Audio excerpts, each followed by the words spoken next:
All right, welcome class. Let's just jump right into it. Today, we're diving into an explainer that is literally epic. We're going to trace exactly how a small, kind of marshy Italian settlement managed to grow and completely conquer the known world. And, in doing so, how they basically laid the very foundations for the modern society we live in right now. I am so excited to guide you through this story. Okay, so let's wrap our heads around this number right out of the gate. 90 million. That represents the estimated peak population of the Roman Empire. To put that into perspective for a second, at its absolute height, Rome held roughly 20% of the entire world's population.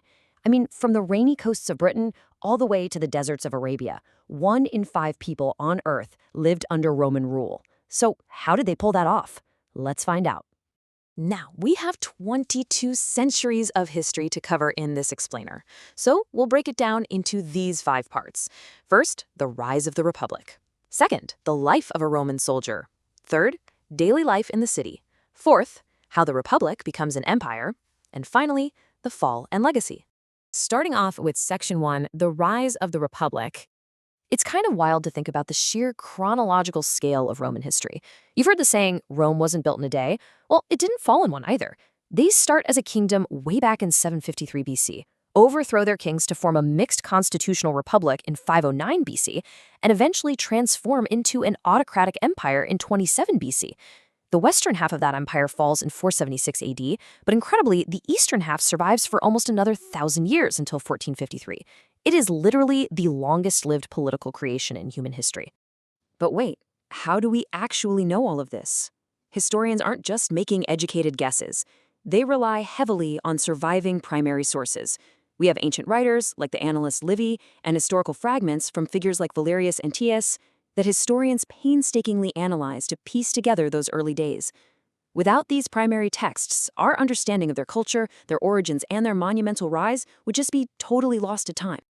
Let's move to Section 2, Life of a Roman Soldier. Early on, the Romans fought just like the Greeks, using this massive, rigid block formation called a phalanx. But the Romans were absolute masters of adaptation. They realized the phalanx was too clunky, so they achieved military supremacy by abandoning it in favor of what's called the manipul system. This was a highly flexible tactical unit of about 60 to 120 men. Unlike a solid wall of spears, these smaller units could maneuver independently. That made them absolutely perfect for navigating Italy's diverse, hilly terrain. And here's a real game changer about the Republican Legion. They weren't a bunch of paid mercenaries. They were actually property-owning citizen farmers. Basically, if you owned land, you fought. The rank structure was super specific, organized by age and wealth. You had the younger, less experienced testati up front, and the older veteran triarii holding the line in the back.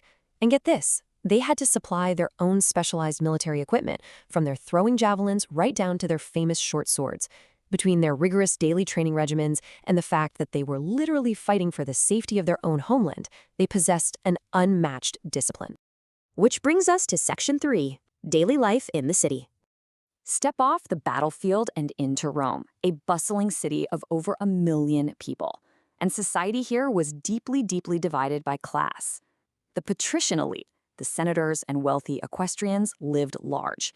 They enjoyed luxurious, spacious homes called domus, completely decked out with beautiful open atriums and private dining rooms. But the vast majority of the urban poor, the plebeians, were crammed into insulae. These are a densely populated, poorly ventilated multi-story apartment blocks. They were incredibly noisy, and because they relied on open flames for heating and cooking, they were constantly catching fire. The daily struggles of a common plebeian were just worlds apart from the lifestyle of an elite senator. Try to imagine your own daily routine and compare it to this. An average Roman woke at dawn, grabbed a quick breakfast of dietary staples, we're talking bread, cheese, and watered-down wine, and headed straight to work. The elite would host a salutatio, which was basically a morning networking event for political clients. Meanwhile, the working class hit the intense market culture to trade essential food commodities or grabbed cheap street foods, like lentil stew, just to get by. But by the afternoon, class lines blurred a bit because almost everyone headed to the public baths. Think of these like massive ancient health and wellness community centers. They were absolutely crucial for hygiene, but also for socializing and building networks. The absolute heart of it all, though, was the Roman Forum, the epicenter of political, commercial, and religious life. In the evenings, there were public spectacles like brutal gladiatorial games and religious festivals, which emperors heavily used to influence daily morale and maintain social order. Now, family dynamics were deeply patriarchal. The eldest male, known as the paterfamilias, held supreme, almost absolute legal power over the entire household. But having said that, Roman women were surprisingly independent compared to other ancient societies. Sure, they held restricted citizenship and couldn't vote, but they were out there running businesses, owning and cultivating land, writing their own wills, and even pleading their cases in court. They were vital to managing complex estates and keeping the local economy churning. Moving into Section 4, Republic becomes an empire. So the year is 44 BC, and the assassination of Julius Caesar marks the violent turning point of our story. A group of senators literally stabbed him to death, thinking they were saving the Republic from a tyrant. Well, actually, scratch that. It completely backfired. Because when Mark Antony read Caesar's will to the public, a will that generously left land and money directly to the common citizens, the people rioted. They were so furious, they burned the Senate house to the ground. The Republic was dead in all but name. Out of the chaos and civil wars that followed, Caesar's adopted heir, Octavian, rises to the top. And the guy was brilliant. He knew the Roman public absolutely despised the word king, so he refused to use it. Instead, he took the title princeps, which just means first citizen, and later became known as Augustus. He managed to establish a stable, autocratic empire where he held all the real power, while perfectly maintaining the illusion that the Senate and the Republic were still totally in charge. Augustus famously bragged, "I found Rome a city of brick and left it a city of marble." And he really did usher in the Pax Romana, 2 solid centuries of peace and prosperity. But it wasn't just marble that changed the game. It was an incredible material advancement, pozzolana concrete. This volcanic ash mixture was a total revolution in engineering because it prevented cracks and set rock hard even underwater.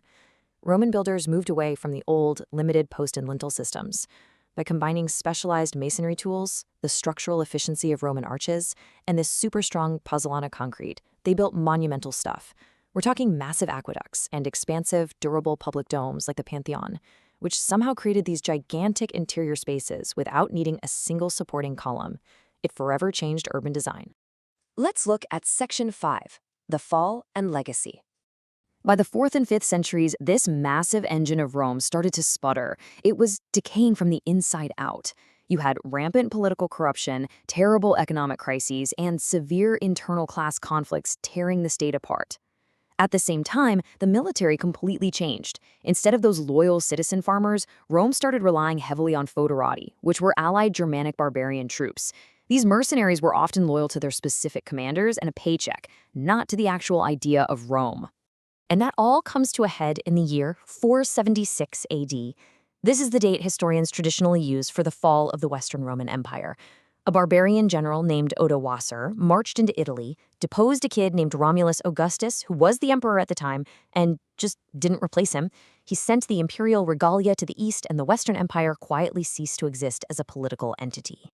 But here is a truly fascinating plot twist. Rome didn't totally die. The eastern half of the empire, ruled from the heavily fortified city of Constantinople, miraculously survived. We call it the Byzantine Empire today, but they consider themselves Romans.